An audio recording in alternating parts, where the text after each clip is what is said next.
नमस्कार, मैं रतन सेन भारती। आज हम बात करेंगे चिराग पासवान को लेकर। लोकसभा चुनाव को लेकर बिहार में सियासत तेज हो गई है। बिहार में इन दिनों एक तरफ जहां विपक्ष सरकार पर हमलावर है, तो वहीं दूसरी तरफ केंद्र की सियासत को हिलाने के लिए विपक्षी एकजुटता का केंद्र बिंदु बिहार बना हुआ है। ऐसे में बिहार में आए दिन उठापटक जैसे हालात देखने को मिलते हैं। बिहार में जिस तरह से पिछले दिनों विपक्षी एकता की बैठक हुई, उसके बाद अब एनडीए में भी बैठकों का दौर शुरू हुआ है। बीजेपी ने साफ तौर पर कह दिया है कि एनडीए की बैठकों में हर छोटी बड़ी पार्टियों को बुलाया जाएगा जो कि हमारी विचारधारा से आते हैं। ऐसे में बिहार के साथ साथ देश के अलग अलग राज्यों में एनडीए के जो साझेदार हैं उन्हें बीजेपी बैठक में बुलाने की बात कह रही है। साथ ही साथ ये भी कहा जा रहा है कि हर पार्टी के साथ बीजेपी अपने स्तर से बात करने वाली है। कहा तो यह भी जा रहा है कि प्रधानमंत्री के भारत आगमन के बाद एनडीए के नेताओं की एक बैठक सुनिश्चित की गई है। जैसे कि एनडीए के सहयोगियों का जिक्र होता है, तो ऐसे में बिहार के दो नेताओं का नाम बड़े ही जोर से लिया जाता है। एक पशुपति कुमार पारस और दूसरा चिराग पासवान। ये दोनों रिश्ते में तो चाचा भतीजे हैं, लेकिन इनकी एक दूसरे से राजनीतिक दुश्मनी है। रामविलास पासवान के निधन के बाद लोजपा दो अलग अलग हिस्सों में बंट गई। एक हिस्सा पारस के पास गया तो दूसरा हिस्सा चिराग पासवान के पास। आज पारस एनडीए का हिस्सा है और केंद्र में मंत्री हैं, लेकिन चिराग पासवान ने तो एनडीए के साथ है और ना ही उनके पास उनके अलावा कोई और सांसद। लेकिन चिराग के बारे में यह कहा जाता है कि उनके पास उनका जन समर्थन है। ऐसे में बीजेपी यह चाहती है कि चिराग पासवान भी उनके साथ शामिल हो जाएं। लेकिन अब समस्या यह है कि एनडीए में पहले से ही पारस हैं, तो चिराग की एंट्री कैसे होगी। हालांकि यह काम बीजेपी का है कि वह इन दोनों पार्टियों को एक साथ एक मंच पर कैसे लाती है। इसका एक सीधा साधा उदाहरण अब इस तरह से देख सकते हैं कि पिछले 7 दिनों में केंद्रीय गृह राज्य मंत्री नित्यानंद राय की मुलाकात चिराग पासवान से 2 बार हो चुकी है।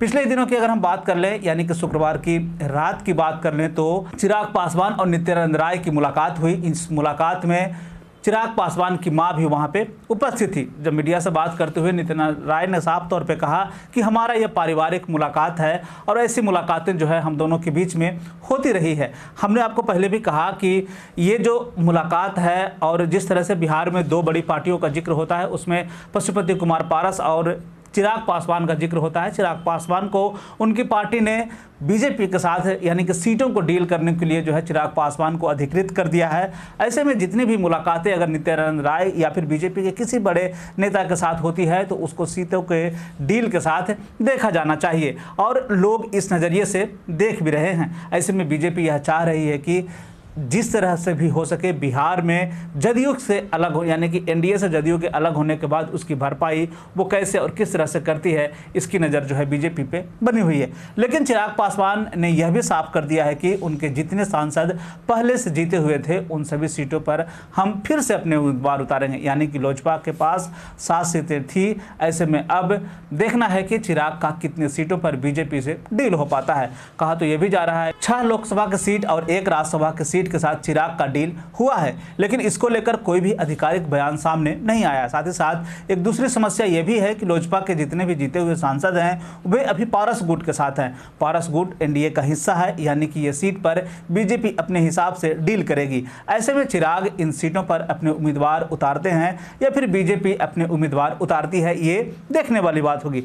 अब बात कर लेते हैं प्रिंस राज की। प्रिंस राज समस्तीपुर सीट से सांसद हैं। ऐसे में यह कहा जा रहा है कि बीजेपी उन्हें इस सीट पर छोड़ देगी, लेकिन मामला फंस रहा है पारस वाली सीट को लेकर। चिराग पासवान को इच्छा है कि वो वैशाली से चुनाव लड़े, जबकि यहां से पशुपति कुमार पारस पहले से सांसद हैं। ऐसे में दोनों के बीच में इस सीट को लेकर हमेशा टकराव देखने को मिलता है। खबर तो यह भी चल रही है कि चिराग पासवान की मां इस बार लोकसभा का चुनाव लड़ सकती है। ऐसे में यह कहा जा रहा है कि चिराग वैशाली से और उनकी मां जमुई से चुनाव लड़ने की संभावनाओं पर विचार किया जा रहा है। हालांकि चिराग की मां किस सीट से चुनाव लड़ेगी, इसको लेकर कोई स्पष्ट संकेत नहीं मिले हैं। ऐसे में अब यह भी कहा जा रहा है कि इन दोनों पार्टियों को मनाने का काम बीजेपी करेगी, जिसमें पशुपति कुमार पारस को राज्यसभा या फिर किसी राज्य का राज्यपाल बनाया जा सकता है।